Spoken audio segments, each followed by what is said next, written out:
नमस्कार, आप देख रहे हैं फुल एंड फाइनल बुलेटिन। मैं हूं आपके साथ राहुल सौमित्र। इस बीच एक बड़ी खबर है, लखनऊ से ये बड़ी खबर है। समाजवादी पार्टी ने मतगणना में धांधली की आशंका जताई है। समाजवादी पार्टी ने काउंटिंग में गड़बड़ी की आशंका जताई है। राम गोपाल यादव ने अखिलेश यादव को पत्र लिखा है। मतगणना के दौरान धांधली की आशंका उन्होंने जताई है।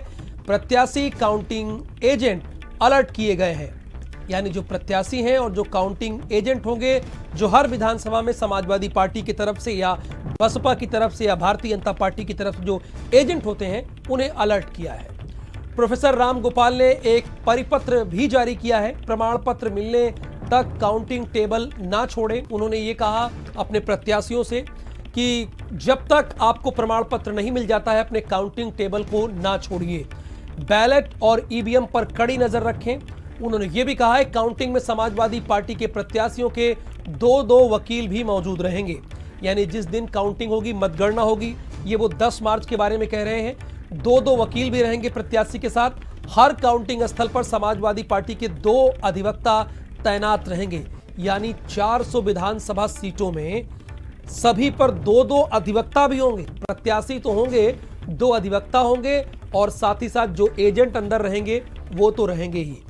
तो अभी से, हालांकि अभी तो 7वें चरण का इलेक्शन होना बाकी है, कल इलेक्शन होना है, लेकिन उसके पहले समाजवादी पार्टी में ये चिंता सताने लगी है कि मतगणना के दौरान धांधली हो सकती है। और इस बात को आधार बनाते हुए एक पत्र भी लिख दिया राम गोपाल ने। समाजवादी पार्टी के राष्ट्रीय अध्यक्ष को यह पत्र लिखा है, चूंकि वो प्रमुख राष्ट्रीय महासचिव हैं खुद, और उन्होंने पत्र लिखा है राष्ट्रीय अध्यक्ष अखिलेश यादव के नाम। उनका कहना है कि जिस दिन मतगणना होनी है, यानी वो 10 मार्च की बात कर रहे हैं। और भारत समाचार के स्टेट हेड वीरेंद्र सिंह इस वक्त हमारे साथ फोन लाइन पर मौजूद हैं, जिन्होंने इस खबर को उत्तर प्रदेश के सामने लाया और ब्रेक किया। वीरेंद्र जी, हमारे दर्शकों को आप विस्तार से बताइए इस खबर के बारे में। देखिए, 10 मार्च को मतगणना होनी है।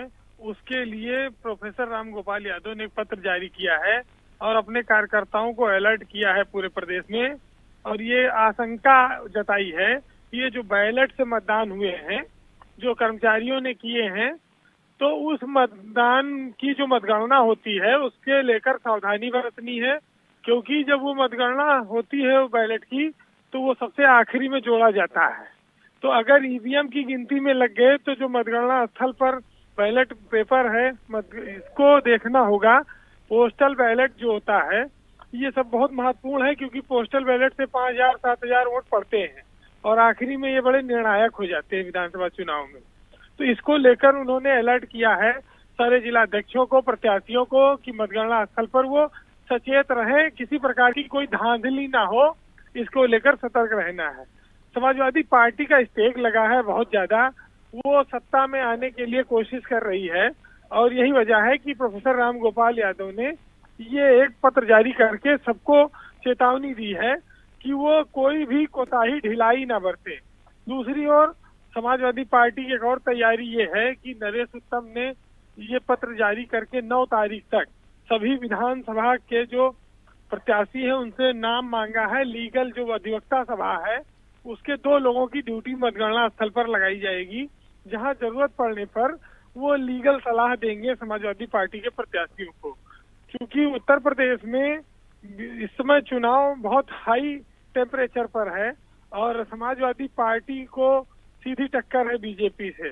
प्रशासनिक दुरुपयोग को समाजवादी पार्टी मानती है, उसको आशंका है कि हो सकता है, इसलिए ये लोग मतगणना स्थल पर डटे रहेंगे और सारी सतर्कता बरतेंगे।